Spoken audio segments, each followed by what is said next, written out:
इजाज़त दीजिए, समय हो चुका है।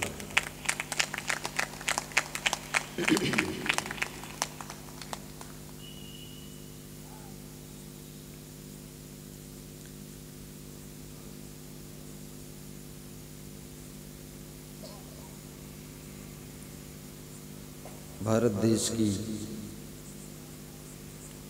इस धर्म भूमि पर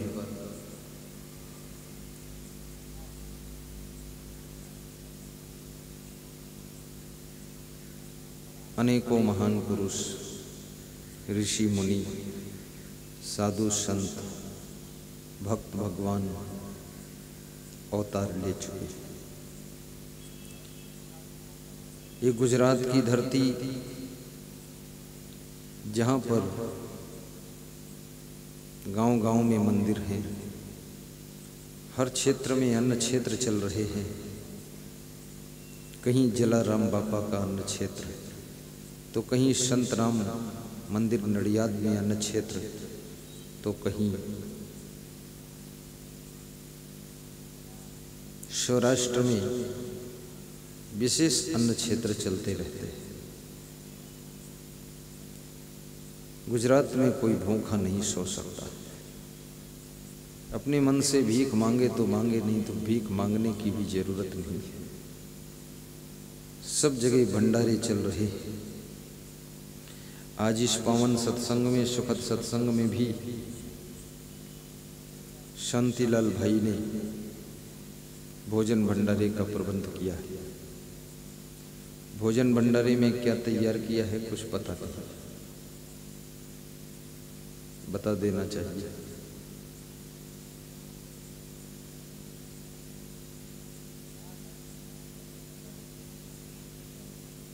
लड्डू है, पता नहीं किस मॉडल का लड्डू है। बोलो, पहले से बता दूंगा तो लोग उस तैयारी से बैठेंगे। दाल बाटी है, दाल है, चावल है, पूड़ी है, सब्जी है, लड्डू है।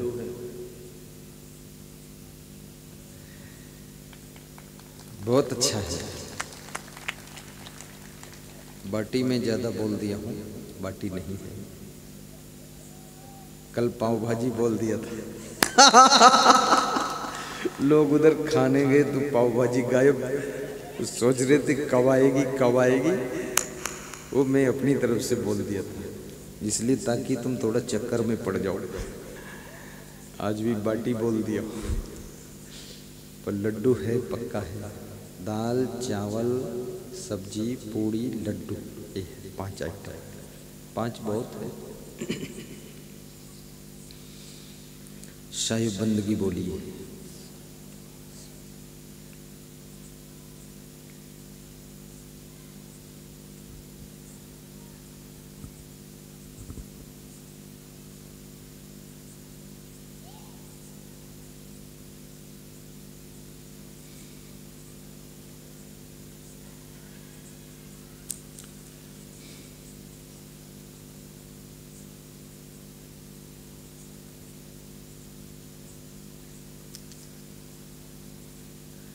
सदगुरु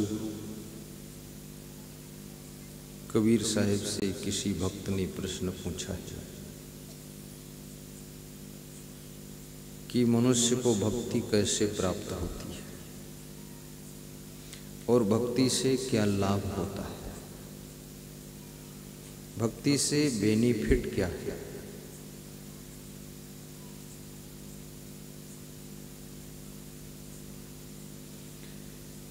और भक्ति न करने से नुकसान क्या है। भक्ति में कौन सी शक्ति होती है, भक्ति मनुष्य को क्यों करना चाहिए, बहुत बड़ा प्रश्न है। और भक्ति कैसे करना चाहिए, भक्ति का सच्चा स्वरूप क्या है, भक्ति का सच्चा स्वरूप क्या है। कभी कभी मनुष्य नाच कर, उछल कर, कूद कर, भक्ति के गीत गाकर अपने मन में मान लेता है कि भक्ति का स्वरूप यही है।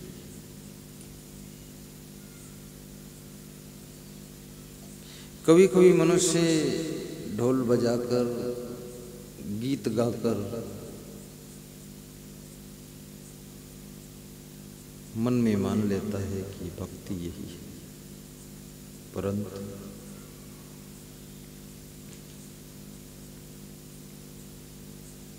ये भक्ति करने का पथ है। भक्ति का स्वरूप कुछ विलग है। भगवान श्री कृष्ण से अर्जुन ने यही प्रश्न पूछा कि हे कृष्ण,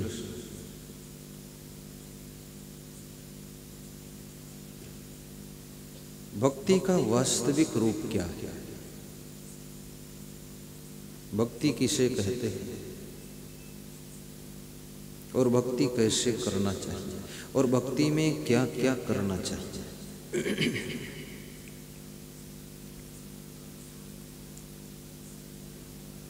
देवताओं की भक्ति,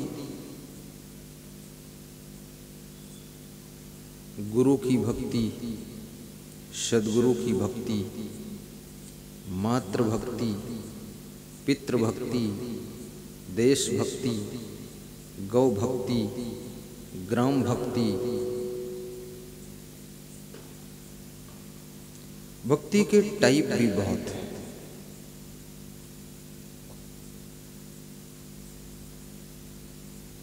भ्रातृ भक्ति,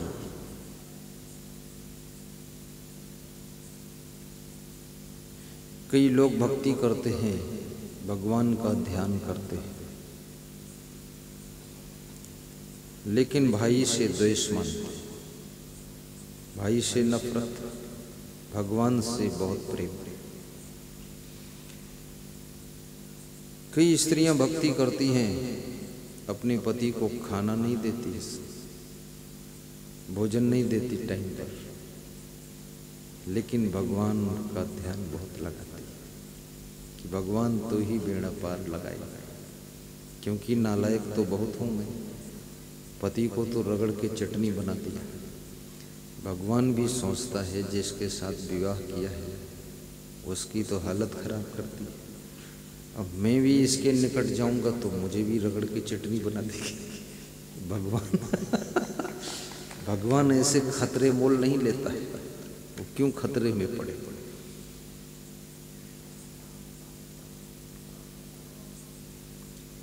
कृष्ण ने एक बहुत बड़ी बात कही है।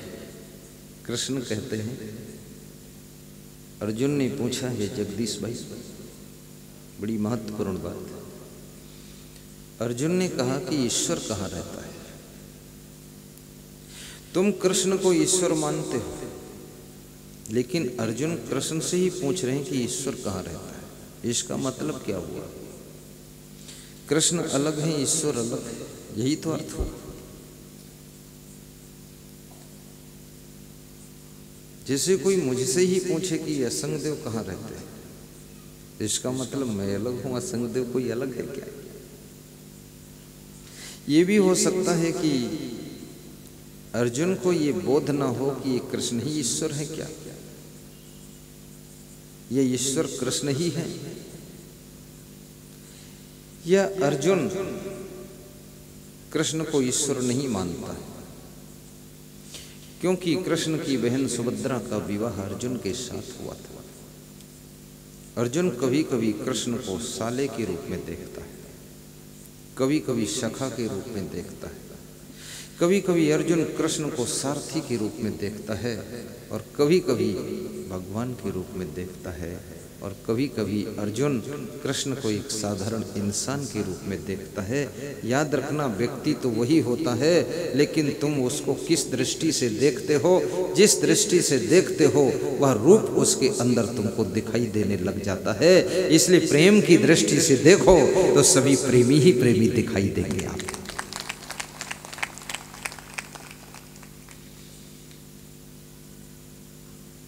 कितनी स्त्रियां अपने पति को पति देव के रूप में देखती तो उनको पति देव दिखता है। कितनी स्त्रियां पति को केवल पति के रूप में दिखती हैं तो उनको पति ही दिखाई देता और कुछ नहीं दिखता। कितनी स्त्रियां अपने पति को ऐसा समझती हैं काम चलाने के लिए नौकर है तो उनको उसमें नौकर का ही रूप दिखता है। और कितनी स्त्रियां अपने पति को मूर्ख के रूप में देखते कि मूर्ख है इसीलिए हमको ढो रहा है। थोड़ा बुद्धिमान होता तो भाग जाता, कहीं निकल जाता। मूर्ख है, उसको मूर्ख के रूप में देखते। लेकिन याद रखना, जो चीज़ जैसी है वैसी ही रहती है। तुम्हारे देखने से वो चीज़ कोई चेंज नहीं हो जाती है। केरीनो वृक्ष को तुम बबूल के रूप में देखो, बबूल नहीं हो जाता है। तुम्हारा पति पति है, उसको चाहे जिस रूप में देखो लेकिन वो पति ही रहेगा, क्योंकि तुमने उसको पति बनाया है। तुम्हारी पत्नी पत्नी ही है, तुम चाहे जिस रूप में देखो वो तुम्हारी पत्नी ही रहेगी। जो अपने धर्म को निभाती है वो धर्म पत्नी कहलाती है, और जो देवता की तरह रह करके अपनी पत्नी का सम्मान करता है वही पति देव कहलाता है। याद रखना, जो अंधकार से प्रकाश की ओर ले जाता है और देवत्व जिसमें स्वभाव है वो गुरुदेव कहलाता है। जो सत्य का बोध कराता है वो सदगुरुदेव कहलाता है। जो धर्म की पहचान कराता है वो धर्म गुरु कहलाता है, और जो श्रेष्ठता के मार्ग पर चलना सिखाता है वो परम गुरु कहलाता है। और ये भी याद रखना, जो भ्रम और ढकोसला आडंबर में फंसाता है वो भ्रमिक गुरु कहलाता है, और सदगुरु मिल जाए तो जीवन धन्य हो जाता है।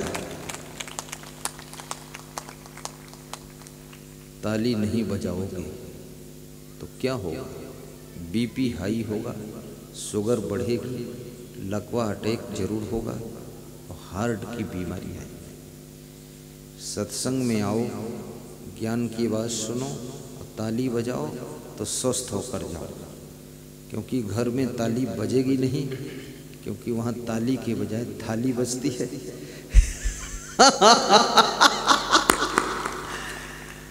इसलिए यहाँ ताली बजाओ। ताली बजाने से बीपी बैलेंस में रहता है, शुगर नियंत्रण में रहती है और हार्ट अटैक बिल्कुल नहीं होगा।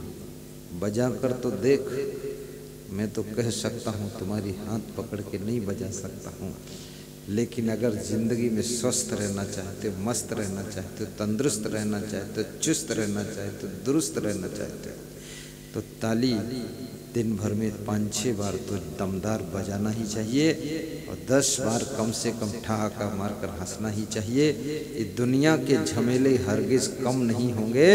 अफसोस बस यही है, एक रोज हम नहीं होंगे और तुम नहीं होगे। ये पॉइंट एक को पंक्चर हो जाते हैं। साहिब बंदगी साहिब,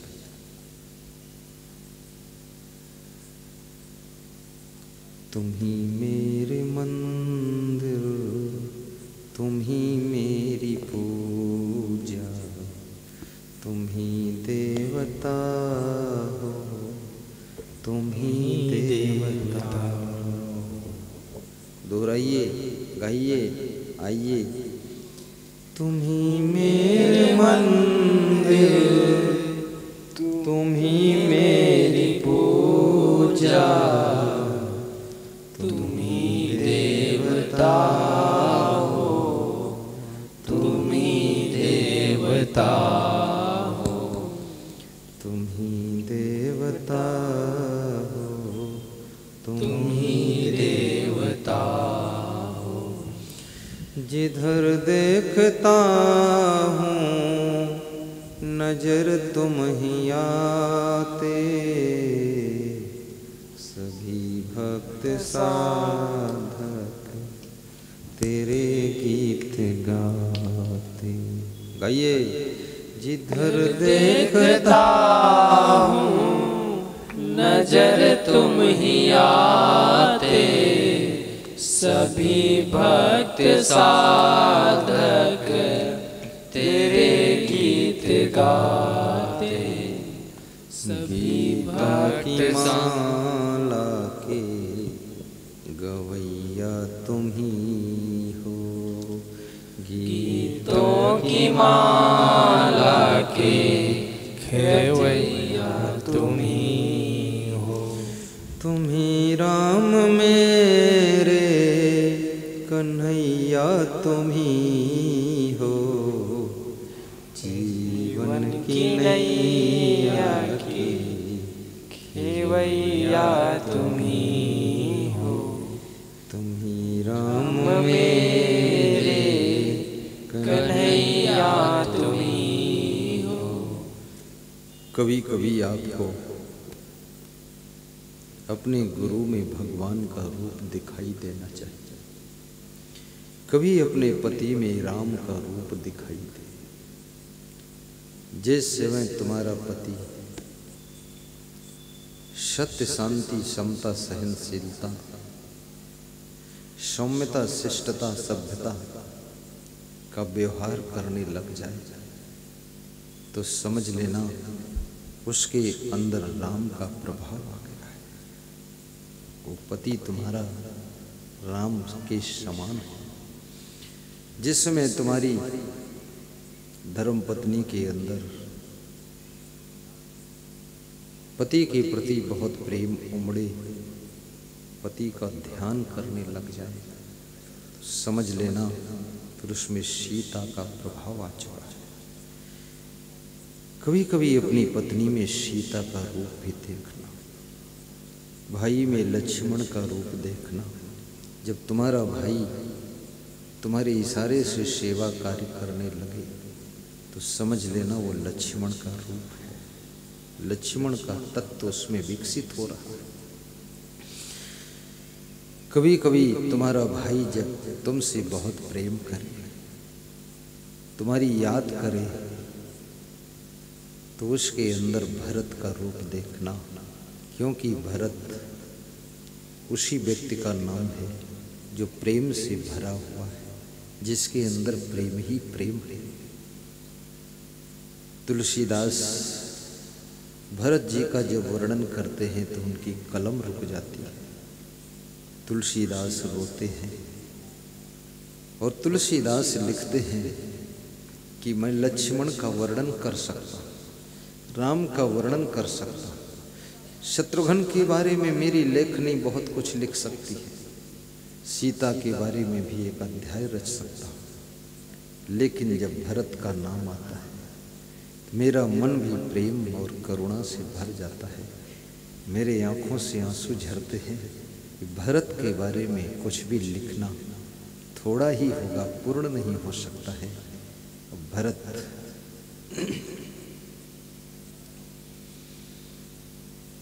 प्रेम से भरा हुआ जीवन है जिसका, वो भरत का रूप होता है। अपने भाई से इतना प्रेम करना, प्रेम करते करते तुम भरत बन जाना। भाई की सेवा करना और सेवा करते करते लक्ष्मण का तत्व तुम्हारे भीतर प्रकट होने लग जाए। कभी कभी अपने घर में मौन रहना,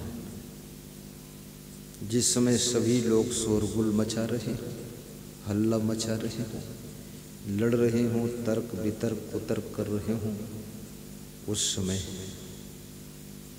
थोड़ा मौन की साधना करना। कभी कभी बोलने से समस्या का समाधान होता है और कभी कभी बोलने से समस्या और बढ़ती है। वहाँ पर मौन रहने से समाधान निकलता है। हर किसी को हर बात का जवाब ना दीजिए, हर किसी को हर बात का जवाब ना दीजिए। उसके दिल की किताब को पढ़ करके लाजवाब हो जाइए और उसके मुखमंडल की भाव भंगिमाओं को रीडिंग करके उस व्यक्ति को अपने भीतर के प्रेम का हिसाब दीजिए कि तेरे लिए मेरे अंदर बहुत बड़ा प्रेम है। प्रेम जब ओवरफ्लो होता है तो वहाँ शब्द निकलना बंद हो जाते हैं, भाषा भी शांत हो जाती है और आवाज़ें बंद हो जाती है। इसलिए महात्मा बुद्ध ने कहा है कि प्रेम आंखों से नहीं देखता है, प्रेम तुमको हृदय से देखता है। प्रेम एक एहसास, फीलिंग का विषय है। और कितने लोग रीडिंग नहीं कर पाते हैं कि हमसे कौन कितना प्रेम रखता है। प्रेम को पढ़ना भी सीखो। तुमने गीता पढ़ी है, रामायण पढ़ी है, बीजक पढ़ी है, तुमने बहुत सी किताबें पढ़ी हैं, केमिस्ट्री पढ़ी, फिजिक्स पढ़ी, biology, botany, mathematics, commerce, science, agriculture, सब पढ़ा है, लेकिन प्रेम की किताब को तुमने नहीं पढ़ा है। प्रेम भी पढ़िए। इस बात पर गौर करना, अपने घर में जाकर देखना कि मेरी डोकरी माँ का प्रेम मुझसे कितना है, मेरे बूढ़े बाप का प्रेम कितना है। उनकी क्रियाओं को देखना, वो कितनी फिक्र कर रहे हैं। और जिसको तुमसे प्रेम होगा उसकी पहचान है, वो तुम्हारी फिक्र बहुत करेगा, तुम्हारी परवाह करेगा, तुम्हारे खाने पीने का ख्याल करेगा, सोने का ख्याल करेगा। और जिसको प्रेम कम होता है ना, खुद तो खा लेगा, खुद बिस्तर पर लेट जाएगा, रजाई ओढ़ लेगा और तुमको बता देगा कि मुझे डिस्टर्ब मत करना, किचन में भोजन रखा, खा लेना, बस बात कर। तेरे को डिस्टर्ब करना, जो इतने बजे रात को आ रहा है उसको डिस्टर्ब नहीं हो रहा है, वो नहीं जाग रहा है, वो बिस्तर पर है। तुम घर में हो, तुमको डिस्टर्ब हो रहा है, हद कर दी तुमने। घर में अगर चोर घुस जाए तब डिस्टर्ब होगा कि नहीं होगा? घर में डाकू घुसे डिस्टर्ब होगा कि नहीं? घर में सांप घुस जाए डिस्टर्ब होगा कि नहीं? तू तेरे पति को सांप से भी ज्यादा गिरा गुजरा समझती, उसके आने से डिस्टर्ब बताती। फालतू बात मत कर, उठ जाग, रिसीव कर, भोजन परोस कर खिला। अंग्रेजी मत बोल, हिंदी में बात समझ, गुजराती में काम कर।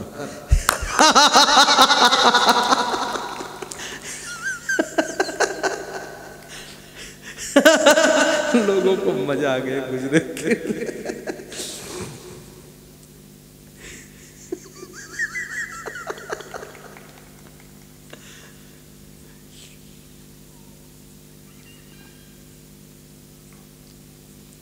प्रेम की गंगा बहाते चलो, ज्योति से ज्योति जलाते चलो। प्रेम की गंगा बहाते चलो, ज्योति से ज्योति जलाते चलो, ज्योति से ज्योति जलाते चलो। मार्ग में आए दीन दुखी जो, मार्ग में आए दीन दुखी जो। हो क्या करना उसको? सबको हृदय लगाते चलो, प्रेम की गंगा बहाते चलो, प्रेम की गंगा बहाते चलो, प्रेम की गंगा बहाते चलो, ज्योति से ज्योति जलाते चलो, ज्योति से ज्योति जलाते चलो। किसी गांव में एक सज्जन व्यक्ति रहता था। गांव हो या शहर हो या घर हो, उसमें ज्यादा लोग सज्जन नहीं रहते, एक दो सज्जन रहते, तो बाकी क्या दुर्जन रहते। दुर्जन नहीं, वो जब जैसी जरूरत पड़ती उस तरह के बन जाते हैं। जरूरत पड़े तो दुर्जन भी हो जाते हैं और जरूरत पड़े तो सज्जन भी बन जाते हैं। इस मॉडल के लोग रहते हैं। तो गांव में वो आदमी रहता था, उसकी अचानक पत्नी मर गई। प्रेम की बात बता रहा हूं। तो गांव के लोगों ने उससे कहा कि अभी ज़्यादा उम्र नहीं है, 40-45 साल उम्र है, दूसरी शादी कर लो, रीमैरिज कर लो, सेकेंड पत्नी ले आओ। देखो याद रखना, सेकेंड हैंड केवल गाड़ी नहीं मिलती, सेकेंड हैंड पत्नी भी मिलती और सेकेंड हैंड पति भी मिल जाते हैं। ये हिंदुस्तान में हर माल सेकेंड हैंड बहुत मिलता है। बाबा जी सेकेंड हैंड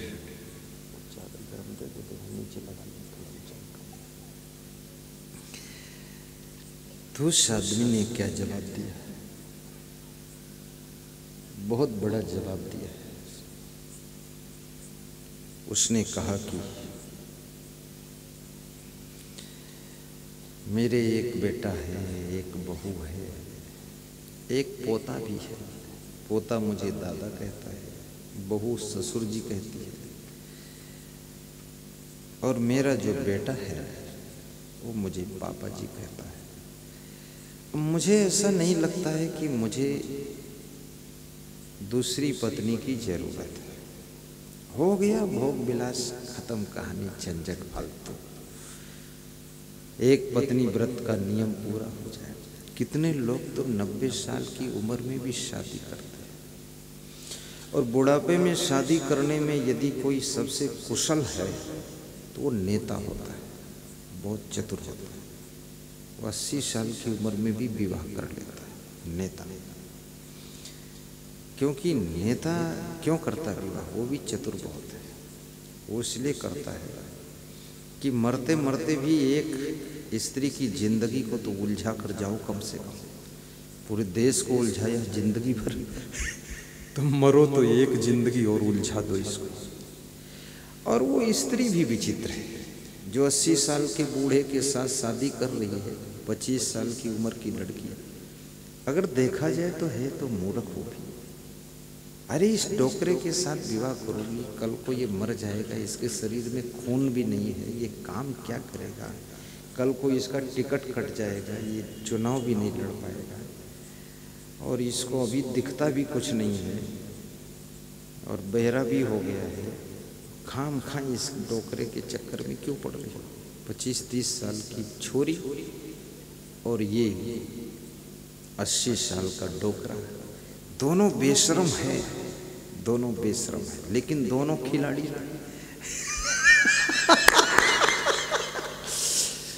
क्योंकि ये जो लड़की है इसको कोई अब मिलने वाला नहीं, क्योंकि ये भी पूरा खेल खत्म हो गया इसका। इसने भी बहुत नाटक किया होगा शुरू में, तो इसके रिश्तेदार में और जाति वालों में तो कोई इसको ले भी नहीं जाएगा, फ्री में जाए तो भी नहीं ले जाएगा, क्योंकि इसका हुड़दंग सब देख चुके। और नेताजी को भी 80 साल की उम्र में कोई और छोरी मिलने वाली भी नहीं है, तो ये छोरी मिली है। अब ये छोरी नेताजी के साथ विवाह नहीं कर रही, ये छोरी नेताजी की धन दौलत देखकर विवाह कर रही, और वो भी सोचती है कि जब ये नेताजी दूसरा विवाह तीसरा विवाह 80 साल की उम्र में कर सकते हैं मेरे साथ, तो ये नेताजी 2-4 साल में मर जाएंगे, इनकी संपत्ति हमको मिल जाएगी, तो मैं भी एक सेकंड हैंड पति दूसरा ले आऊंगी और धन इनका होगा, मजा उड़ाऊंगा। वो इसलिए विवाह करती है। इस दुनिया के अंदर जितने लोग हैं सब बहुत खिलाड़ी लोग हैं, बड़ा चतुर लोग हैं। अगर नासमझी कहीं है, मूर्खता है, तो हमारे में ही है, आप में। बाकी सब बड़ा दांव से खेल रहे, कबड्डी चल रही है। हाँ, पर मैं निवेदन करूंगा, विवाह में है क्या? रोज एक ही प्रकार की जिंदगी को दोहराना है बस। इसलिए लोग उसी जिंदगी को दोहराते दोहराते थक जाते हैं, उब जाते हैं। तो वो आदमी को गांव के लोगों ने समझाया कि दूसरा विवाह करो, तो उसने कहा दूसरे की तो इच्छा ही है, ना दूसरा ना तीसरा, बस बात खत्म, अब विवाह करना ही नहीं। क्यों नहीं करना है? अब विवाह करना नहीं तो बोले, लोगों ने कहा बुढ़ापा कैसे चलेगा? बोले मेरे एक बेटा है, बहू है, पोता है, सब प्रेम करते, सब ठीक ठाक चल रहा है, क्या लफड़ा पाला फालतू। विवाह नहीं किया, शांति से रहने लगे। साल बीत गया, 2 साल बीत गए। एक दिन भोजन के लिए वो डाइनिंग चेयर पर बैठने के लिए जब गया और हाथ धोने के लिए वॉश बेसिन में गया, तो वॉश बेसिन के पास से आवाज किया कि बहू आज खाने में दही लगा देना टेबल पर, दही खाने की इच्छा है। जब खाने बैठा तो वहां दही नहीं था, तो उसने सोचा दही शायद नहीं होगा। अब बेटा भी सुन रहा था कि पापा ने दही मांगा है। अब बेटा तैयार हो रहा था ऑफिस जाने के लिए। जब दही नहीं वहां लगा कटोरी में, बॉटकी में, तो बाप बिना दही के खाकर चला गया अपने काम पर।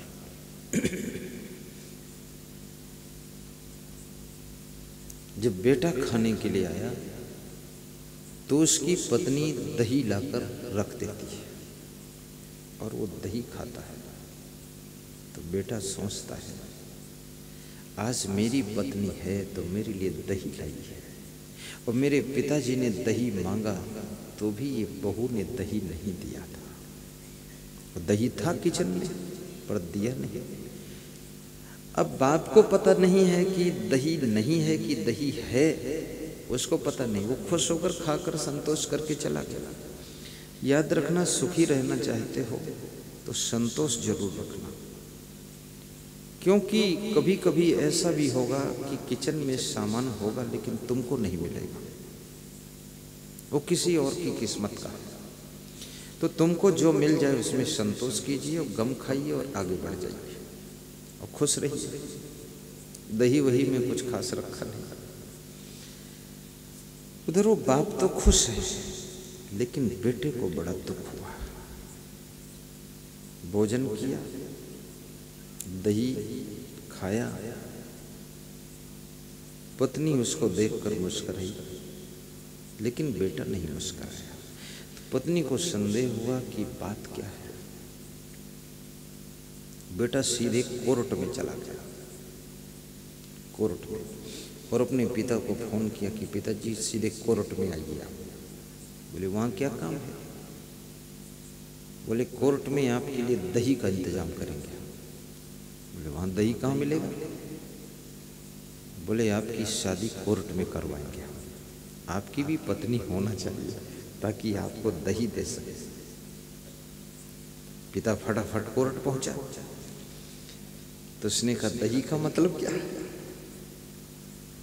आपने पिताजी सुबह कहा था मेरी वाइफ से कि दही लगा देना डाइनिंग टेबल पर, उसने दही नहीं लगाया, तुमने खा लिया, बिना दही के खाकर चले गए। मैं जब खाने बैठा मेरी पत्नी ने मेरे लिए दही लगाया।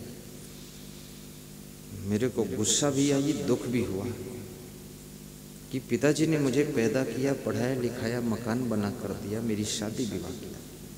आज मेरी पत्नी का इतना बड़ा अधिकार है, मेरा इतना बड़ा अधिकार है कि मैं दही खाऊं, मेरे लिए पत्नी मेरी चुरा कर दही रखे मुझे खिलाए, और मेरे पापा दही मांगे तो भी ना मिले, इसलिए मैं दही का इंतजाम आपके लिए करने वाला हूं। कोर्ट में आपकी दूसरी शादी करा देता हूं और आप सेटिंग में बनाता हूं। बोली फिर बेटा तू क्या करेगा?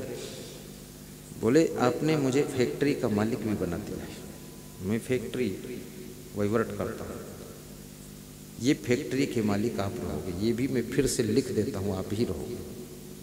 और ये घर भी मैं छोड़ूंगा, किराए घर में रहूंगा, और साथ में इसी फैक्ट्री में मैं नौकरी करूंगा 10,000 महीने की।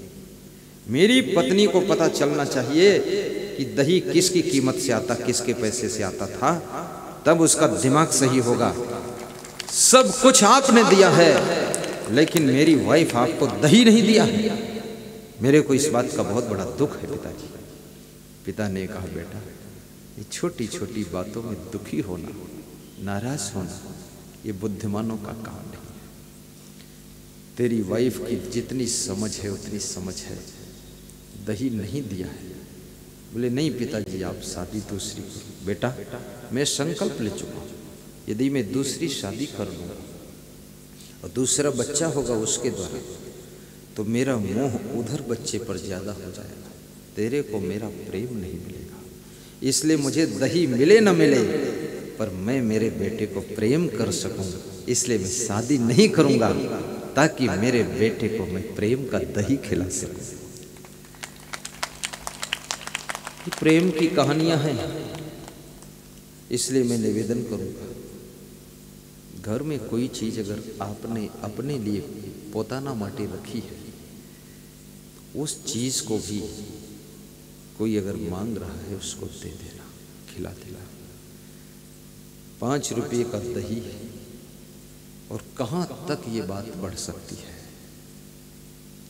10 रुपये का गुलाब जामुन, ये 10 करोड़ तक बात जा सकती है। इसलिए महिलाओं, तुम्हारा नाम महिला क्यों है? क्योंकि तुम घर की महिमा, नारी नहीं हो तुम नारायणी हो, तुम स्त्री नहीं हो तुम रंभा हो, लक्ष्मी हो। तुम केवल औरत नहीं हो, तुम देवी का रूप हो। इसलिए तुमको गृह लक्ष्मी भी कहा जाता है। अपने घर की तुम लक्ष्मी हो। तुमको भले कुछ स्वादिष्ट चीज खाने को मिले न मिले, पर अपने घर को एक धागे में बांध कर रखने के लिए जो तुमने तुम्हारे लिए रखा है, उसको भी दूसरों को वितरण कर देना। और जिसके घर की वितरण प्रणाली ठीक है, जिस आश्रम की वितरण प्रणाली अच्छी है, और जिस संत मंडली की वितरण प्रणाली अच्छी है, वहाँ पर तनाव कम होते हैं, वहाँ पर मनमुटाव कम होते हैं, वहाँ पर उन्नति होती है, और वहीं पर सफलता मिलती है। हमारे पास में कोई भक्त कुछ दे जाता है, फल फ्रूट, कभी कभी कोई कोई दे जाते हैं। ऐसे तो इस कलयुग में कोई बिरले ही देता है, सब खाली हाथ बेचारे आते हैं, आशीर्वाद लेने आते हैं। गुरुदेव पूरा भिकमंगा हूँ, कंगाल हूँ, कुछ तुम ही दे दो, तुम्हें आशीर्वाद देता हूँ। चलो ठीक है, तुम फल नहीं लाए, कुछ प्रसाद नहीं लाए, लेकिन हम तुमको ऐसा आशीर्वाद देते हैं कि तुम फल देने लायक हो जाओ, प्रसाद चढ़ाने लायक हो जाओ, दान करने लायक हो जाओ। अभी मेरे पास में एक सज्जन आए थे प्रणाम करने, मूलधर के भक्त के साथ में। तो बोले IAS परीक्षा दिया हूँ, कलेक्टर की परीक्षा, पेपर बहुत अच्छा बना है, बस सिर पे हाथ रख दो, आशीर्वाद दो कि कलेक्टर बन जाओ। मेरी वाइफ ने भी परीक्षा दिया है, वो भी कुछ बन जाए। तो मैंने कहा ठीक है, तुम्हारे लिए आशीर्वाद है, तुम कलेक्टर बनो। दक्षिणा भी दिया, फूल भेंट किया। मैंने कहा कलेक्टर बनना तो इसी बड़ोदरा शहर में एक बहुत मोटा प्रोग्राम करना, सत्संग कराना, और पहला वेतन उज्जैन आश्रम के लिए दान करना। बोले बिल्कुल पक्का, नक्की है।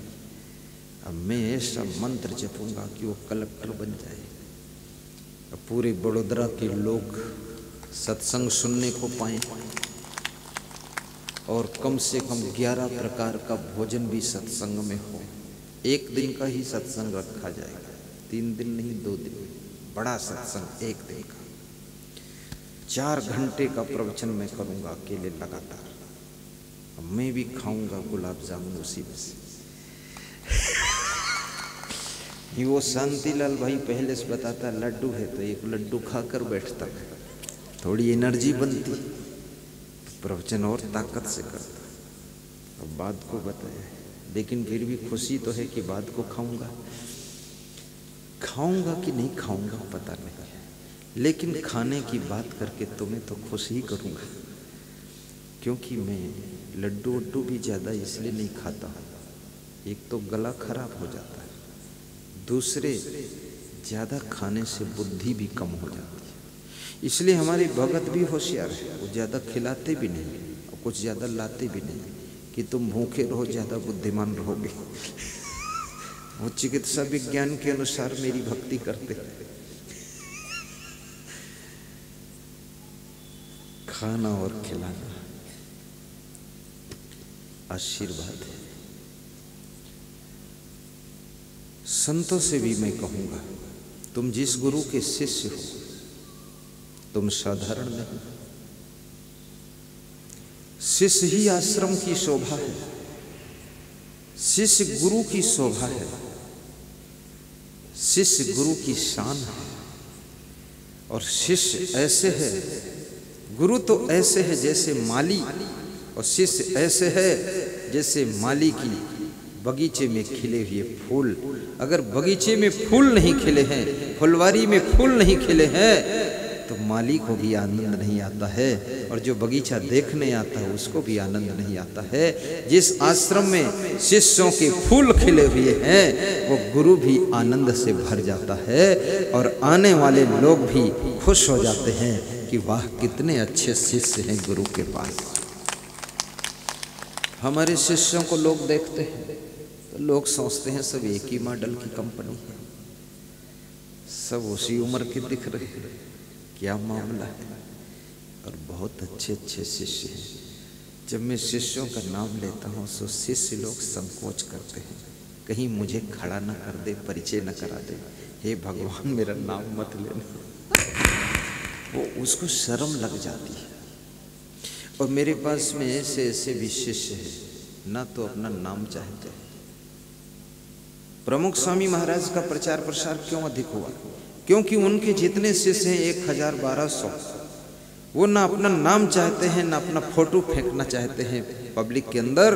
वे केवल एक ही पॉइंट पर केंद्रित हैं कि प्रमुख स्वामी महाराज, महंत स्वामी महाराज उन्हीं का होना चाहिए, बाकी हम लोग सब उनके सेवक हैं। याद रखना, खिलता तो फूल है लेकिन माली को धन्यवाद मिलता है, माली को धन्यवाद मिलता है।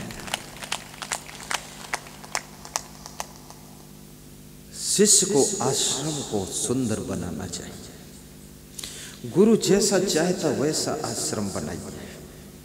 शिष्य का धर्म है गुरु की अनुकूल बना दीजिए। और मैं ये भी निवेदन करूंगा आपसे, शिष्य की जिंदगी की गरिमा गुरु होता है।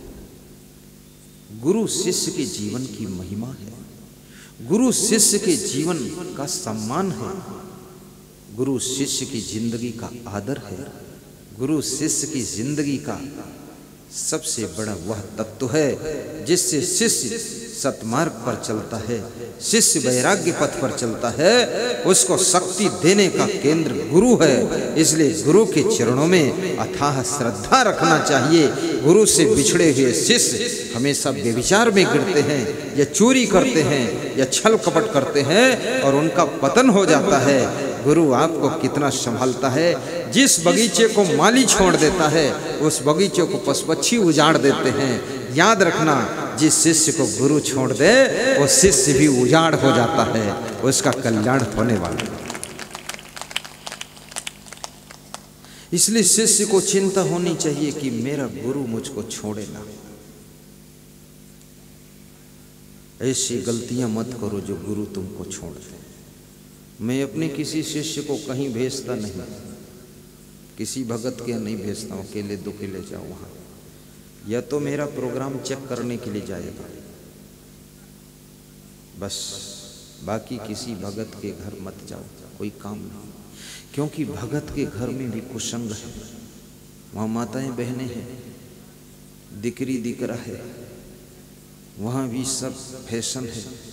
उसमें एक नवयुवक साधु जाकर बैठे, उसका मन भटक सकता है। वहाँ जरूरत भी नहीं, क्योंकि गुरु जी का प्रवचन सुन रहे हैं सब टेलीविज़न में, सुन रहे हैं सब मोबाइल के यूट्यूब में। अब वहाँ जाकर उसके घर में तेरे को क्या करना फालतू, भीड़ मचानी है, उनके रहने भर की जगह नहीं है, तू उसमें घुसा पड़ा फालतू। वहाँ मत जा, मैं नहीं भेजता हूँ किसी को। और दूसरी बात, मैं स्वयं भी अकेले कहीं नहीं जाता हूँ, ना मैं अकेले सोता हूँ, ना अकेले मैं खाता हूँ। मैं भोजन भी करता हूँ तो भी 2-3 शिष्य हमारे रहेंगे। स्नान करूँगा तो 8 शिष्य रहेंगे। विश्राम करूँगा तो हमारे आजू बाजू में कम से कम 12-15 शिष्य रहेंगे। मैं अकेले क्यों रहना चाहता हूँ, अकेले क्यों जाना चाहता हूँ, अकेले क्या ढूंढना चाहता हूँ, क्या पाना चाहता हूँ। और अकेले वही व्यक्ति पसंद करता है जिसको कुछ ऐसा करना है जो कोई जान ना पाए। मुझे ऐसा कुछ करना ही नहीं है, हर समय शिष्यों के साथ ही रहता हूँ। आज मुझे 34 साल हो गए संतों के साथ, और मैं किसी के घर भी अकेला नहीं जाता। वहाँ क्या काम अकेले जाने का। हमारे 10-15 शिष्य जाएंगे, संत जाएंगे साथ। और भक्तों का मैं बहुत आदर करता हूँ, सम्मान करता हूँ। मेरे आश्रम भक्त जाते हैं, सब सगवड़ बद्दू सगवड़ कंप्लीट छे, कुछ परेशानी न छे। गुजराती भाषा सीख रहा हूँ, सही बोला हूँ? हाँ बोलूँगा, गलती भी होगी तो कौन जुर्माना देना थोड़े पड़ेगा, सब सुधर जाएगा धीरे धीरे। और मुझे अकेले अच्छा ही नहीं लगता है।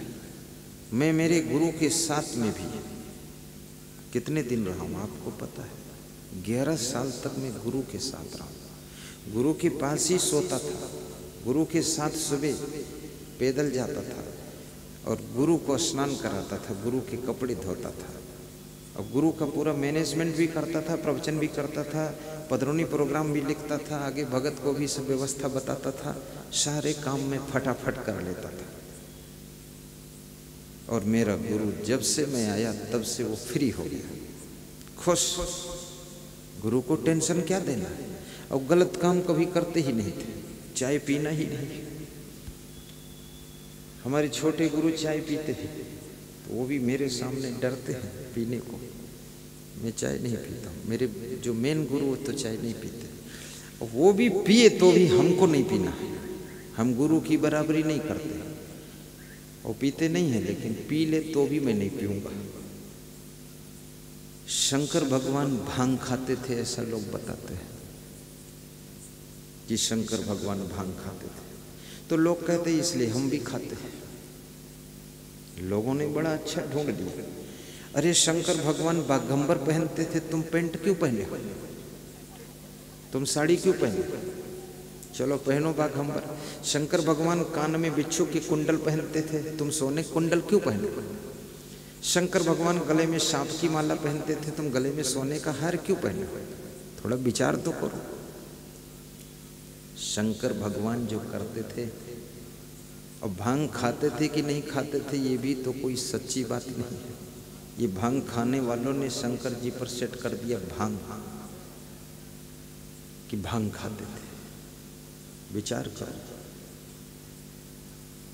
शाही बंदगी बोलो, एक बार ताली बजा दो।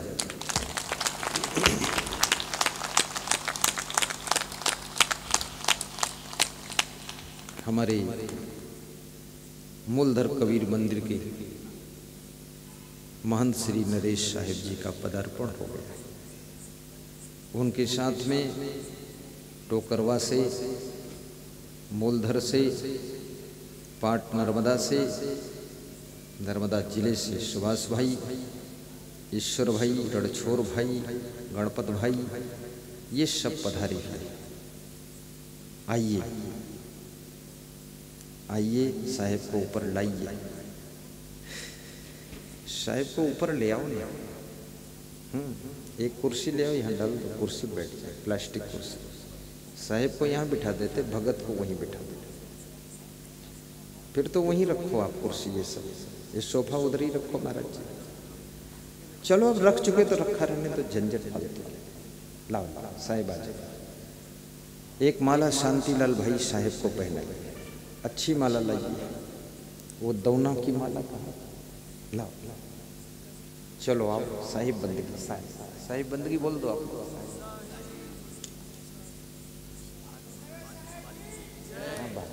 बात में अच्छा लगा।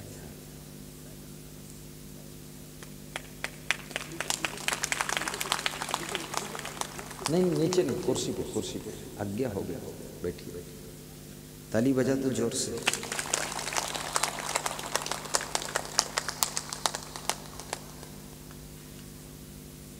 गुरुदेव तुम्हारी वाणी में, हे संत तुम्हारी वाणी में, जाने क्या जादू भरा हुआ। गुरुदेव तुम्हारी वाणी में, जाने क्या जादू ताली बजाइए भरा हुआ। गुरुदेव तुम्हारी वाणी में। बोलिए सद्गुरु भगवान की जय, संत भगवान की जय। एक और माला पहना, अच्छा माला है, पहनो पहनो।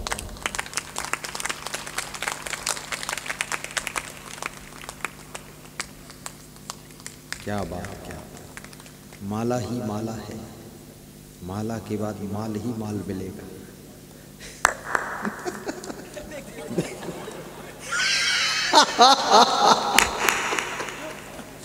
देखो माल ही माल है, फिर उसके बाद कमाल ही कमाल। लुढ़क फुड़क।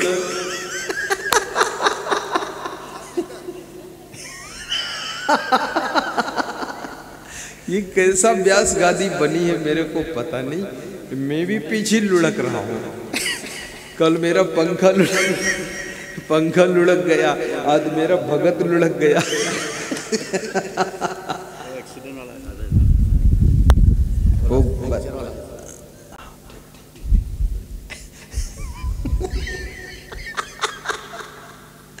कोई बात नहीं, सब मजा ही मजा है।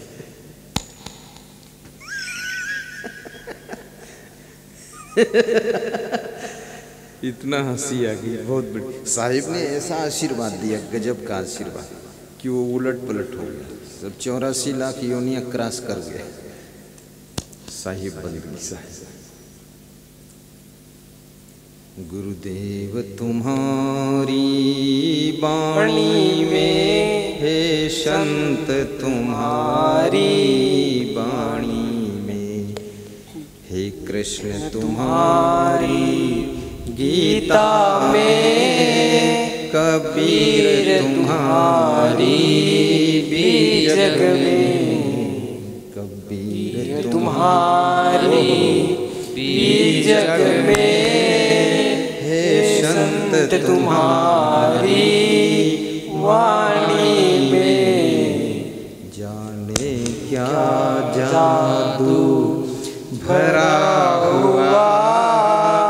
गुरुदेव तुम्हारी वाणी में, जाने क्या जादू भरा हुआ। गुरुदेव तुम्हारी वाणी में। आप जिनका दर्शन कर रहे हैं, महंत श्री नरेश साहब जी, पारक कबीर मंदिर, मूलधर, बोड़ेली पासे, डिस्ट्रिक्ट छोटा उदयपुर। आपके नेतृत्व में 46 गांवों के भक्तों ने 20 लाख रुपए एकत्र करके एक मोटा कार्यक्रम किया था। ताली बजाकर 21 और 22 नवंबर को कार्यक्रम था। 23-24 पधरौनी थी, 20 को भी पधरौनी थी। इनके कार्यक्रम में मैं 16, 17, 18, 19, 20, 21, 22, 23, 24 इतने दिन खाली रखा था। यूपी में प्रोग्राम देना था, मैं मना कर दिया था, कहीं लेट वेट हो गए, गड़बड़ हो जाएगा, इसलिए रेस्ट करके चलो। बड़ा समागम, 25,000 श्रोता थे सत्संग सुनने के लिए। सोचिए, ये फील्ड से और बड़ा मंडप लगा हुआ था, ये फील्ड छोटी, और भोजन खाने के लिए 40,000 लोग थे। क्या बात है, भोजन के समय संख्या बढ़ जाती है, आपको पता है, मुझे पता है,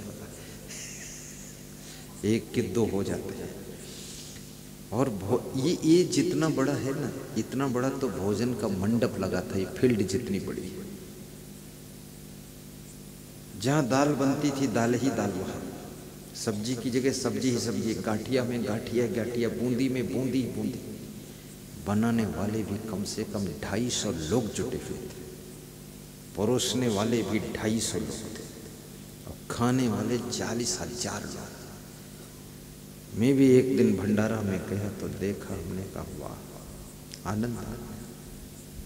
मैं तो बड़ोदरा में भी कहूँगा, मेरे शांतिलाल भाई से आप लोग संपर्क कीजिए, और यहाँ पर भी एक मोटा कार्यक्रम करने के लिए कम से कम 100 भक्तों को जुड़ना जरूरी है। और 100 भक्त जब 10-10 हज़ार रुपये जमा करेंगे तो 10 लाख होगा, प्रचार होगा, बड़ा भंडारा होगा, फिर बड़ी व्यवस्था होगी, तब ये समागम होगा।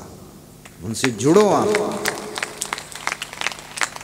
जिंदगी में अपने पेट और पेटी के लिए, बेटा और बेटी के लिए आपने बहुत कुछ किया है, लेकिन थोड़ा परमार्थ धर्मार्थ सेवार्थ के लिए, सोए हुए समाज को जगाने के लिए, भटकते हुए समाज को रास्ते पर लाने के लिए, बुराइयों में डूबे हुए समाज को बुराइयों के कुएं से बाहर निकालने के लिए आपको सत्संग समागम कराने की आवश्यकता है। क्योंकि बड़ौदा के अंदर बहुत से संस्कार नगरी है ये, परंतु यहाँ के लोग भी टेंशन, चिंता, कलह कलेश में डूबे हुए हैं। उनको सुखद सत्संग की आवश्यकता है, उस आवश्यकता को आप लोगों के द्वारा पूरा किया जाए। साहिब बंदगी साहिब, क्या सुना रहा था, भूल गए, बोलो।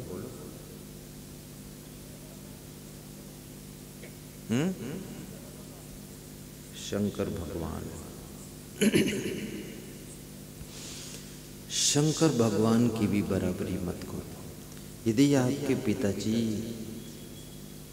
बीड़ी पीते हैं, इसका अर्थ ये नहीं कि तुम भी बीड़ी पियो, नहीं।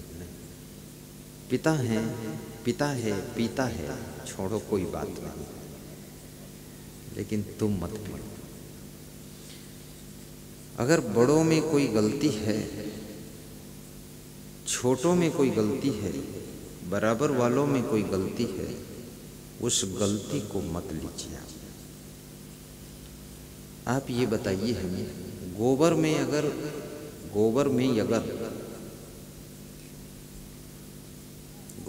अगर 5 तोला सोना पड़ा तो आप सोना लोगे कि गोबर लोगे, ये बताओ।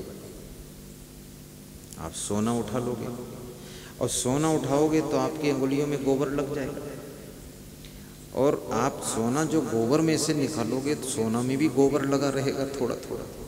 तो आप क्या करोगे, वो अंगुली में लगा हुआ गोबर और सोना में लगा हुआ गोबर तुम जा करके नल में धोगे, सारा गोबर धो दोगे, अंगुलियों का भी, सोने का भी, फिर उस सोना को संभाल कर अपनी पॉकेट में रख लोगे। याद रखना, जब गोबर से सोना निकाल लेते हो, रख लेते हो धोकर साफ करके, तो आपके माँ बाप में भी अगर कोई कमी है तो उस कमी के गोबर को धो दीजिए, छोड़ दीजिए, आप उनमें से अच्छाइयों का सोना निकाल कर ले लीजिए।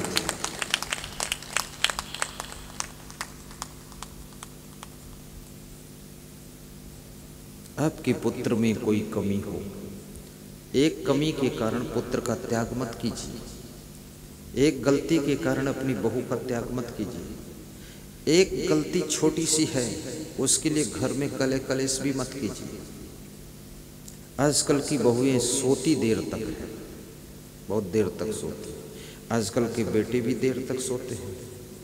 रामायण में लिखा है, प्रातः काल उठ के रघुनाथ, अब वो 8 बजे तक सोते हैं। माता पिता प्राचीन काल के हैं, प्रातः काल उठते हैं। वो प्रातः काल और बपोर काल के बीच में उठते हैं, क्योंकि वे खुद ही महाकाल हैं। हाँ, कितने बेटे बहू तो ऐसे सोते हैं कि माँ बाप सास ससुर उनके दरवाजे तक जाते हैं जगाने के लिए, फिर हिम्मत नहीं पड़ती जगाने की, फिर सोच विचार कर वापस आ जाते हैं। फिर दूसरी बार फिर जाते हैं, देखते हैं उठा कि नहीं उठा, उठी कि नहीं उठी, बहू सोई है। लेकिन जब देखते हैं उनको सोते हुए तो लगता है कोई नाग नागिन सोए हुए, और नाग नागिन को कोई जगा दे तो काट लेगा, डस लेगा। नाग नागिन को छेड़ो मत, सोने दो। मुझको मत छेड़ो रे, मुझको सोने दो। ये बड़ी प्रॉब्लम है घर घर में। बच्चे पढ़ते नहीं हैं, मोबाइल में अटके रहते हैं। ये भी प्रॉब्लम बहुत बढ़ रही है। माँ बाप को बच्चों की जिंदगी की फिक्र है, लेकिन बच्चों को अपनी जिंदगी की कोई फिक्र नहीं। और मोबाइल एक ऐसा आया है कि मोबाइल में पूरी दुनिया है।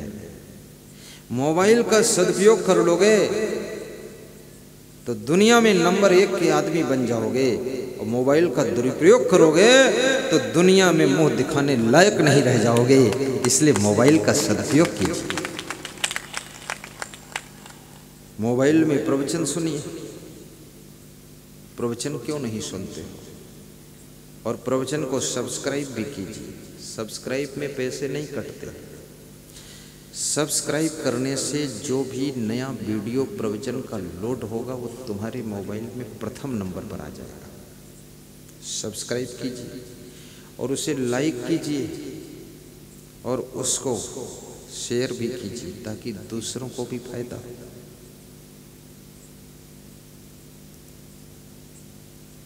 और दिन भर में कम से कम एक नए आदमी को बताइए कि एक संत ये आते हैं, इसको सर्च करो और इनका प्रवचन सुनो। उसके मोबाइल में भी सब्सक्राइब कर दो, फट से दूसरों में भी सब्सक्राइब कर दो। गुरुदेव के प्रचारक भक्त बनो, डेड बॉडी मत बनो। कितने भक्त ऐसे हैं बिल्कुल डेड बॉडी, न तो कभी पधरौनी करा पाएगा, न प्रोग्राम करा पाएगा, न किसी को बता पाएगा कि प्रवचन सुन लेना तुम भी टीवी में। बिल्कुल दबा है, कुचला हुआ है। ऐसे क्यों डरे हुए हो?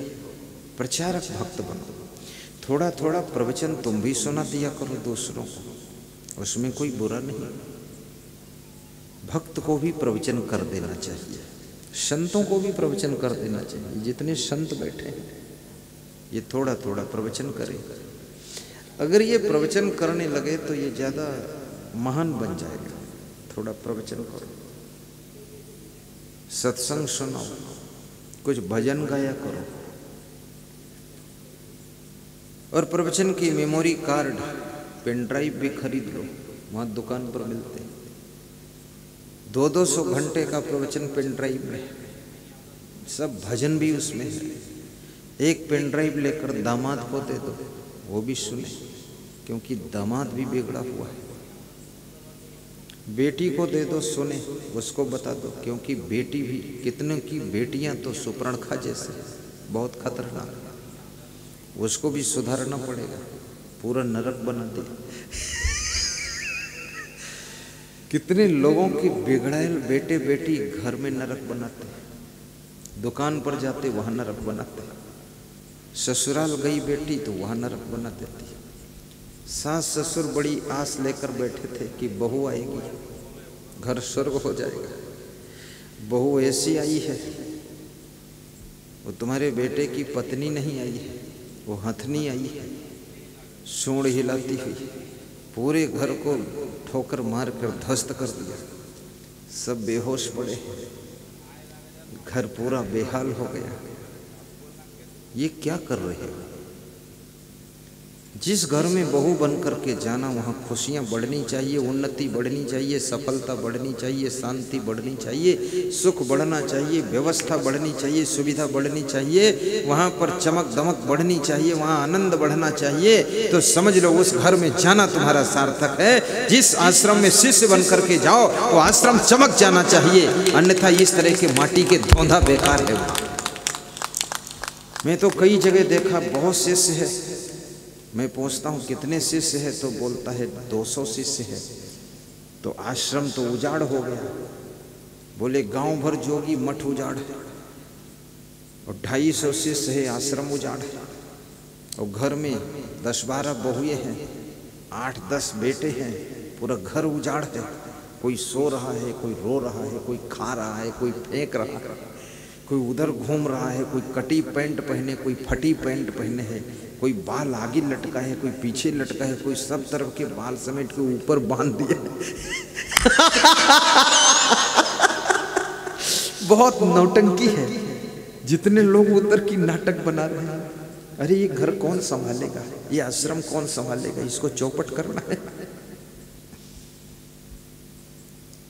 इस दुनिया के अंदर दो ही बातें हैं, संभलो और संभालो।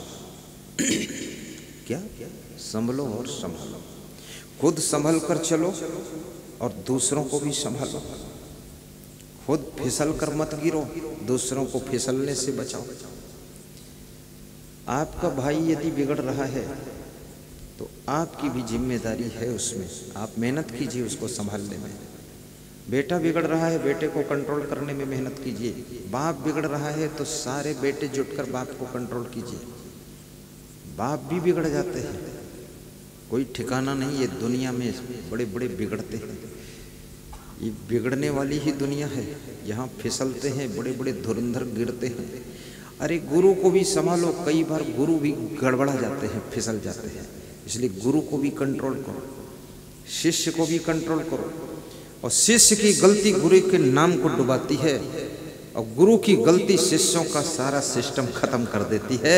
इसलिए कृपया गुरु को भी संभल कर रहना चाहिए, बाप को संभल कर रहना चाहिए, आपको संभल कर रहना चाहिए, हमको भी संभल कर रहना चाहिए, सबको संभल कर रहना चाहिए, बहुओं को भी संभल कर रहना चाहिए। कहीं हमारी वजह से आश्रम बर्बाद ना हो, कहीं हमारे कारण से घर बर्बाद ना हो, कहीं हमारी वजह से ये व्यवस्था न बिगड़ जाए। इसके लिए कितना सहना पड़े, कितना गम खाना पड़े और कितनी मेहनत करना पड़े और कितना त्याग करना पड़े, पर सब कर लेना चाहिए और व्यवस्था को बिगड़ने नहीं देना चाहिए।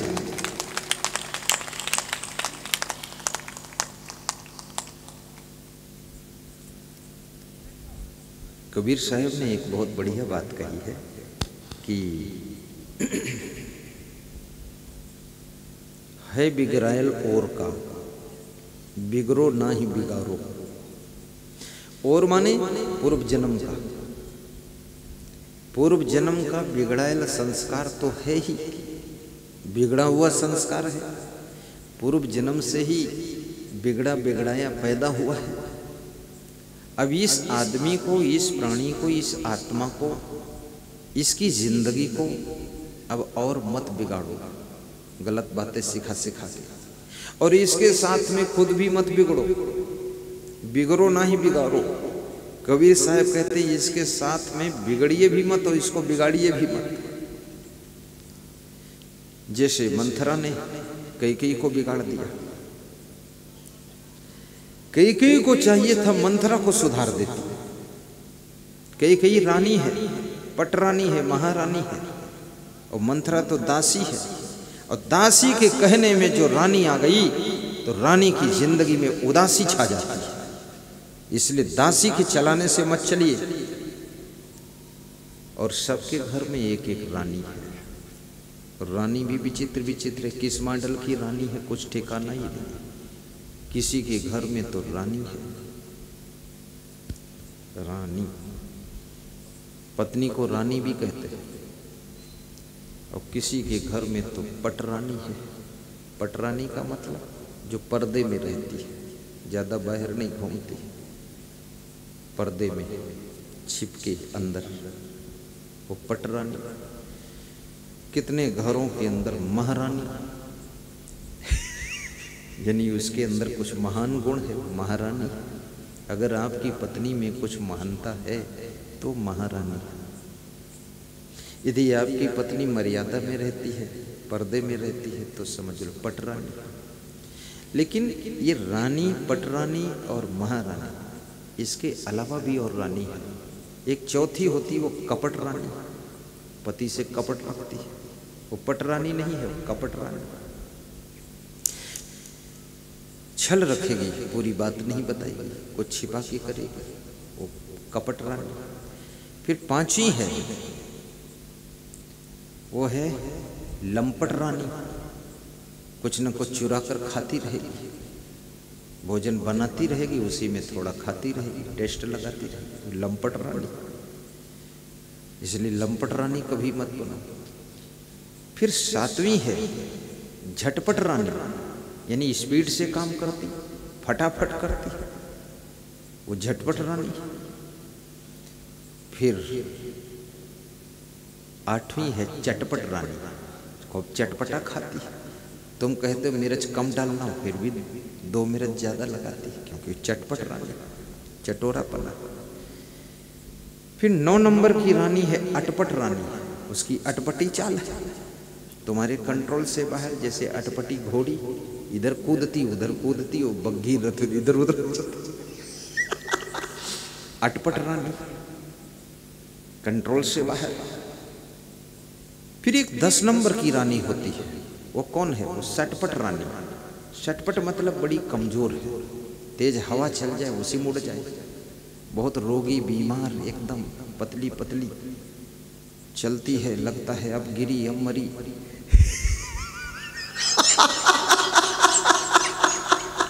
वो सटपट रानी। फिर ये 11 नंबर की रानी है, वो खटपट रानी। वो घर में सब खटपट मचाई रहती है, झगड़ा लड़ाई बवाल। इतनी रानियों की खोज मैंने किया, ये किसी किताब में नहीं दिखा है। पर मैं एक दिन सोच रहा था, ये राजा दशरथ के पास में रानी थी, महारानी थी, ये राजा लोगों के यहाँ पटरानी रहती थी, लेकिन अभी तो और रानी बाकी है, उसका नाम ही नहीं कोई लिया। इतनी 11 रानी काउंटिंग कराया। फिर खोज करूंगा तो बड़ोदरा आऊंगा तो फिर 14-15 भी बता दूंगा। ऐसे पतियों में भी कई मॉडल के पति होते हैं। एक तो होते हैं पति देव। पति देव का मतलब उनको जो दे दो वही खा लेंगे, कुछ बोलेंगे नहीं, क्योंकि देव है, देवता को जो चढ़ा दो वही स्वीकार, वही पति देव। दूसरा होता रति देव। रति देव का मतलब जो अपनी पत्नी से ही प्रेम रखे, वो रति देव है, इधर उधर न जाए। तीसरा होता है प्रगति देव, जो विकास करता है। घर में मोटरसाइकिल थी तो कार भी लाता है, वो अच्छा महल बनाता है, वो प्रगति देव है। एक चौथा पति हो दुर्गति देव, वो पूरे पत्नी की भी दुर्गति कर डालता है, दारू पी पी के बोलता रहता है, इंग्लिश बियर पीता है, हिंदी आती नहीं, गुजराती जानता नहीं, इंग्लिश में बोलता, ओड़ो ओड़ो करता घूम रहा। दुर्गति देव, वो दुर्गति देव। और पांचवा है वो क्षति देव, सब नुकसान ही नुकसान करता है। क्षति देव, क्षत कर देता है, नुकसान करता है। फिर एक छठा और है, वो कौन है? सदगति देव। वो ऐसे कर्म करता है, ऐसी भक्ति करता है, ऐसे ज्ञान में डूबता है और ऐसा रहनी रहता है, ऐसे सद्गुण शुभ गुण उसके अंदर होते हैं कि अपने परिवार की भी सदगति कर देता है, सबको अच्छे मार्ग पर चला देता है। वो पति सदगति देव होता है। इतने प्रकार के तो पति, 6-7 प्रकार के पति ढूंढा हूं। ये तो यही ढूंढा हूं, कभी सुनाया ही नहीं किसी सत्संग में। 34 साल ये खोज बड़ोदरा में हुई है, शेर की। शांतिलाल भाई, तुम्हारा सत्संग रिसर्च का सत्संग है, पतियों का रिसर्च हुआ। इतने हैं। समय तो पूरा हो गया, बंद करूं कि थोड़ा और सुनो? हैं? हैं? रात में सोना नहीं क्या तुम्हें? हैं? अरे सोना, बहुत सो चुके हो, जागो थोड़ा, 5 मिनट और सोना था। जो प्रसंग था वो साइड में रह गया, कुछ और ही चल रहा।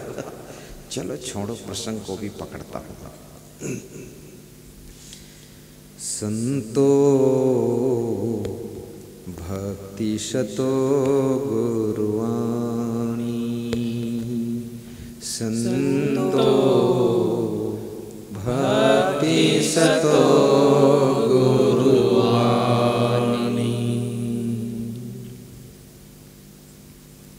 कबीर साहब कहते हैं, संतों, भक्ति सद्गुरु की कृपा से ही आती है। जब सद्गुरु तुम्हारे जीवन में प्रवेश करता है, तब तुम्हारे भीतर सोई हुई भक्ति जागृत होती है। भक्ति सबके अंदर है, परंतु प्रसुप्त अवस्था में पड़ी रहती है। उसको जागृत करने के लिए सद्गुरु की कृपा की आवश्यकता होती है। जैसे मीराबाई के अंदर की भक्ति को जागृत करने के लिए भक्ति को सुंदर स्वरूप प्रदान करने के लिए रैदास गुरु की कृपा हुई थी। तुलसीदास के भीतर की सोई हुई भक्ति को जागृत करने के लिए गुरु नरहर दास की कृपा हुई थी। शिवरी की भक्ति को जागृत करने के लिए, सुंदर स्वरूप प्रदान करने के लिए मतंग ऋषि गुरु की कृपा हुई थी। राम के भीतर की भक्ति को जगाने के लिए गुरु वशिष्ठ और गुरु विश्वामित्र की कृपा हुई थी। कृष्ण की भक्ति को जागृत करने के लिए संदीपन गुरु की भी कृपा हुई थी। और हमारी भक्ति जगाने के लिए क्षमादेव गुरु की कृपा हुई है। तुम्हारे भीतर भी भक्ति है, परंतु सुप्त अवस्था में पड़ी रहती है। उसको जागृत करने के लिए कोई महान सद्गुरु की कृपा की जरूरत होती है।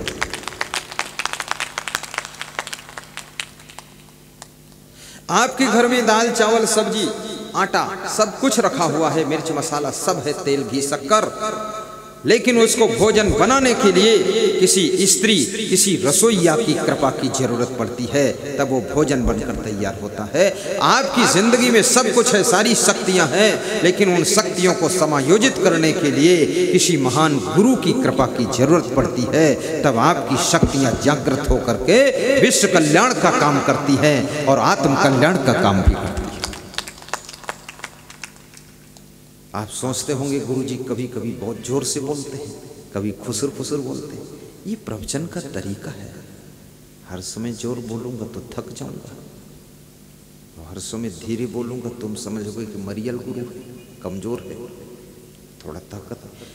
धीरे बहुत बोलो तुम सो भी जाओगे, थोड़ा जोर लगा देता हूं तुम समझते कुछ होने वाला है। होने वाला कुछ नहीं वही है जो शुरू में था।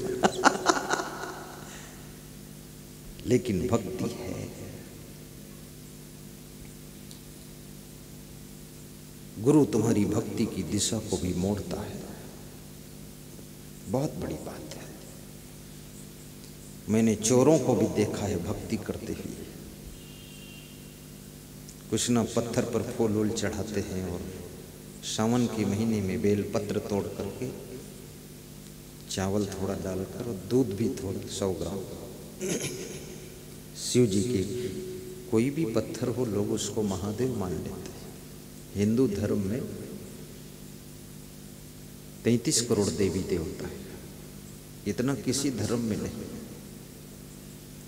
धन्य है हिंदू लोग। और मुझे आश्चर्य भी होता है 33 करोड़ देवी देवता, और हिंदू कितने होंगे? ज़्यादा से ज़्यादा 110 करोड़ होंगे। तो एक एक हिंदू पर 4 हिंदू पर एक एक देवता लगा हुआ है, और फिर भी हिंदू दारू पी लेता है। कमाल है। अब जितने नर नारी हैं उतने देवी देवता की जरूरत है। एक एक स्त्री पर एक एक देवी खड़ी रहे तो ही कंट्रोल कर सकती है।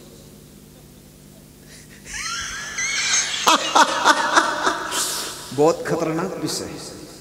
हाँ, अब एक देवी 4 लेडीज को कंट्रोल कर रही है। अब 4 लेडीज जब तक एक को पकड़कर संभालती है तो दूसरी कुछ गड़बड़ कर देती है।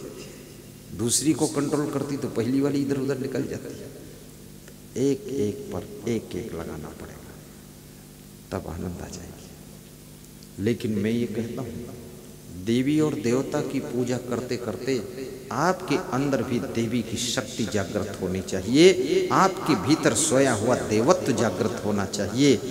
आपके अंदर ही देवी और देवत्व की शक्तियां पड़ी हुई है। इसलिए उनकी गुरु की पूजा करते करते आपके अंदर भी गुरु के गुण विकसित होना चाहिए, गुरु की अच्छाइयां आपके अंदर विकसित होना चाहिए। गुरु का ध्यान करते करते थोड़ा सा गुरु का ज्ञान भी आपके अंदर बढ़ना चाहिए। गुरु के चरण छूते छूते उनके आचरण को भी छू लेना चाहिए। उनका चरणामृत लेते लेते उनका वचनामृत भी पान कर लेना चाहिए। याद रखना, जो चरणामृत मुख से पान करता है और वचनामृत कर्ण के द्वारा पान करता है, उसकी जिंदगी को कोई पतन की ओर ले जाने वाला नहीं है। चरणामृत और वचनामृत आपकी जिंदगी को बचाने का काम करते हैं, इसलिए उनका वचनामृत भी पान करें।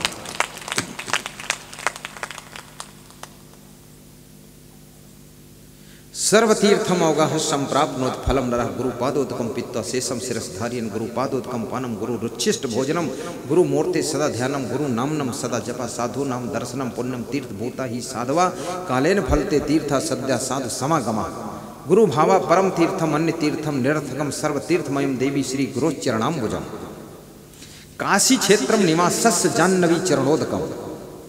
जहां पर ऐसे महान वैराग्यवान ब्रह्मचारी गुरु का निवास हो, वो स्थान काशी नगरी, जो तीर्थ नगरी मानी जाती है, उसको पवित्र माना जाता है। जहां पर गुरु निवास कर ले, वो काशी जैसा पवित्र स्थान हो जाता है। जैसे अभी शांतिलाल भाई लक्ष्मी बहन के फ्लैट में हम रह रहे हैं उंडेरा में, उनका फ्लैट काशी जैसा पवित्र है, काशी जैसा तीर्थ हो गया। और गुरु का चरणामृत ही जाह्नवी है। जाह्नवी का मतलब होता गंगा जी। कितने लोग गंगा जल ला करके मेरे चरण पखारते हैं, तो मैंने कहा अच्छा है, वो गंगा जल है, मेरे चरणों का जल भी गंगा जल है, दोनों गंगम गंगा मिला दो, गंगम गंगा जमुनम जमुना। घर ही में गंगा घर ही में जमुना, घर ही में गंगा घर ही में जमुना, घर ही में तीर्थ बनैबै मंदिर हम काहे को जैबै। घर ही में जय हो। तीर्थ बनैबै मंदिर हम काहे को जैबै। एक चीज आप जानते हैं, मैं बताता हूँ। गंगा नदी में गंदा नाला का जल शामिल हो जाए तो उसे भी गंगा जल मानते हैं लोग, सही बात। लेकिन गंगा नदी का जल यदि गंगा नदी की धारा का साथ छोड़ दे और दूसरे साइड में थोड़ा जल चला जाए, थोड़ा सा पानी, तो उसे फिर गंदा नाला ही मानते हैं। देखो, गंगा के साथ में प्रवाहित होने वाला गंगा नाला का जल भी गंगा जल कहलाता है। और गंगा जल भी यदि गंगा नदी का जल यदि साइड में निकल जाता है थोड़ा सा, तो फिर वो गंदा नाला कहलाता है। यानी महान पुरुषों की संगत करने से साधारण लोग भी महान बन जाते हैं, और महान पुरुषों का साथ छोड़ देने से फिर वे साधारण ही हो जाते हैं। इसलिए महान पुरुषों का साथ रखना चाहिए। सूरदास ने एक बहुत अच्छी बात कही है। सूरदास बहुत समझदार व्यक्ति था नहीं, पहले तो नासमझ भी था, बीच में हो गया समझदार। कैसे हुआ? सूरदास के गुरु का कमाल है। याद रखना, लकड़ी तो लकड़ी है, लकड़ी जब कारपेंटर के हाथ में लगती है तो सोफा सेट बन जाती है, चेयर बन जाती है, टेबल बन जाती है, डाइनिंग टेबल बन जाती है, और वही लकड़ी बाजवट बन जाती है, तखत बन जाती है, बेड बन जाती है। लेकिन वही लकड़ी जब चिता भूमि पर पहुंचती है तो मुर्दे को जलाने वाली बन जाती है, और वही लकड़ी जब रसोई में पहुंचती है तो रोटी पकाने वाली बन जाती है, और वही लकड़ी जब कोई सदगुरु के चरणों का खड़ाऊ पादुका बन करके आती है तो चरण पादुका बन जाती है, उसकी पूजा शुरू हो जाती है। और वही लकड़ी, याद रखना, जब किसी झगड़ा करने वाले के हाथ में पहुंचती है तो डंडा बन करके मारपीट करती है। लकड़ी वही है, लेकिन किसके पास पहुंची है उसका वो रिस्पांस बदल जाता है। आदमी वही है, लेकिन किसके साथ में है। संगत का बड़ा भारी प्रभाव होता है। बहुत सुनाने की इच्छा है लेकिन टाइम नहीं है, फिर कभी आऊंगा गांव तुम्हारे, सुनाऊंगा, ठीक है। ये तो धन्यवाद देना सब मिल करके इस चावला परिवार को, शुभ कामना करना इनके लिए, चंद्रकांत भाई, विकेश भाई, दक्षा बहन और बिंदु बहन के लिए और लक्ष्मी बहन के लिए। धन्य है ये परिवार।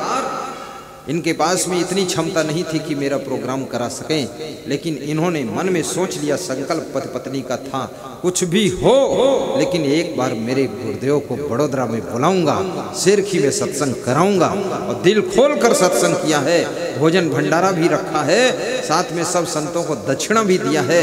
और मेरे लिए भी देखो कपड़ा रखे है कि पूरा प्रवचन सुनाओगे तो दूंगी, नहीं तो वापस घर ले जाऊंगी।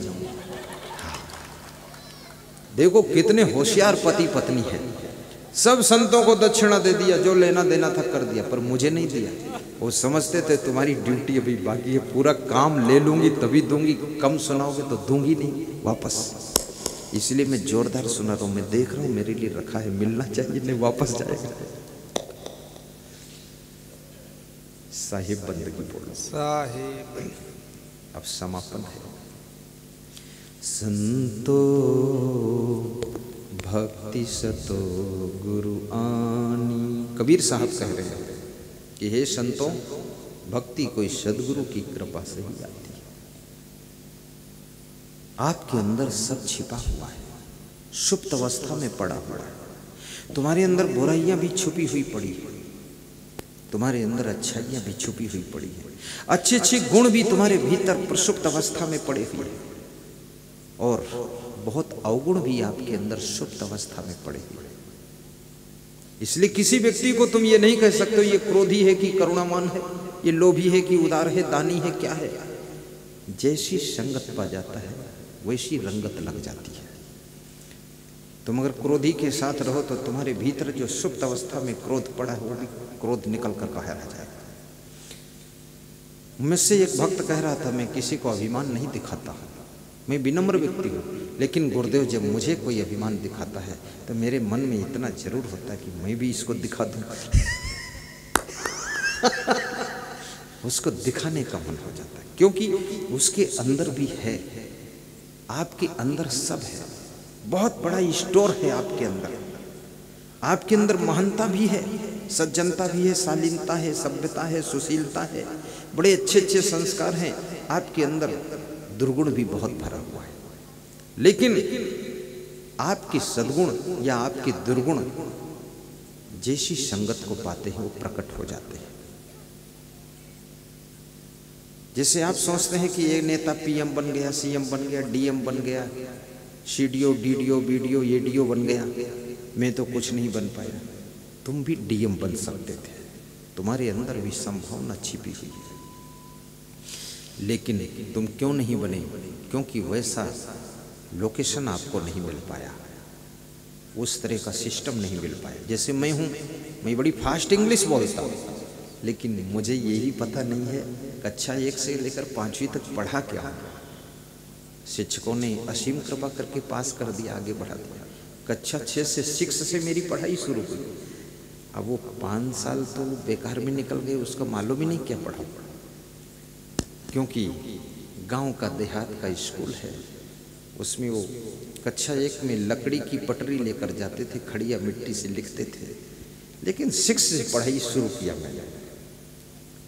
अगर बचपन से इंग्लिश मीडियम पढ़ते तो आज तो फर्राटे से इंग्लिश बोलते, फिर अमेरिका, लंदन, जर्मन, जापान में इंग्लिश मीडियम प्रवचन करते, फिर तो ये डीएम, सीएम, पीएम इनसे इतनी इंग्लिश बोल देते इनके कान फाड़ देते हैं थोड़ा। लेकिन क्या करोगे तुम? लोकेशन नहीं मिला, और ये भी भाग्य से ही मिलता है। इसलिए मैं कहता हूं ऐसे अच्छे कर्म करो, इतना पुण्य करो, इतना दान करो, इतनी सेवा करो, और इतना गौ सेवा, मातृ सेवा, माँ की सेवा, पिता की सेवा करो, समाज की सेवा करो, जिससे कि तुम्हारे पुण्य बढ़े। और पुण्य बढ़े तो ऐसे घर में जन्म हो, ऐसे एरिया में जन्म हो जहां पर सत्संग भी मिले, लोकेशन सिचुएशन सब आपको ठीक मिले, जिससे तुम्हारी जिंदगी की कंडीशन सही हो सके और आगे का डेवलप भी हो सके।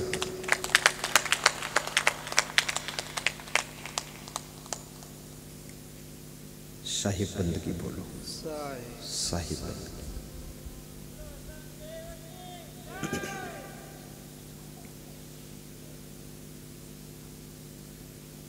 बहुत रात बीती,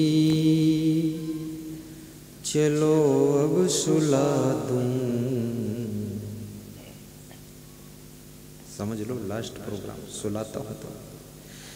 बहुत रात बीती, चलो अब सुला दूं, पवन छेड़ सरगम भजन में सुना दूं। पवन छेड़ सरगम हो,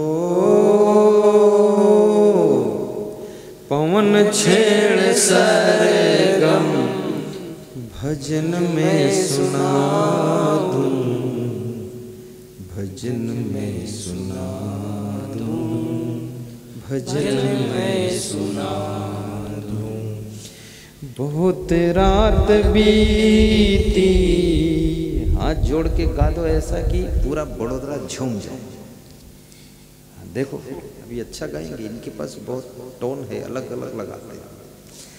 बहुत रात बीती, चलो अब सुला दूं, पवन छेड़ सरगम भजन में सुना दूं। तुम ही मेरे नैना, तुम ही मेरे बैना, तुम ही मेरी रसना, तुम ही मेरे सोना। तुम्हें देख कर के एक ख्याल आ रहा है कि जैसे फरिश्ता दरस दे रहा है, कि जैसे फरिश्ता दरस दे रहा है। कोई मेरी आँखों को देखे तो समझे कि तुम मेरे क्या हो, कि तुम मेरे क्या हो। गाइए सुभाष भाई, गाओ प्रेम से। कोई मेरी आँखों को देखे तो समझे कि तुम मेरे क्या हो, कि तुम मेरे क्या हो। तुम ही मेरे मंदिर, तुम ही मेरी पूजा, तुम ही देवता हो, तुम ही देवता हो, तुम ही देवता हो, तुम ही देवता हो, तुम ही देवता हो, तुम ही देवता हो। बोलिए सद्गुरु देव की जय। कृपया घुटनों पे हाथ रखें, पहली अंगुली अंगूठा जोड़ लें, 3 अंगुलियां फैला लें, रीढ़ को सीधा कर लें। सत्संग विसर्जन का मंत्र बोलना है। आज 2 घंटे 40 मिनट प्रवचन किया, समय पर आया भी था। आज बहुत से भक्तों ने प्यास गादी पर आकर गुरु सेवा, धर्म प्रचार, विश्व कल्याण के लिए, उज्जैन आश्रम के निर्माण के लिए अपना योगदान के रूप में राशि भी समर्पित किया है।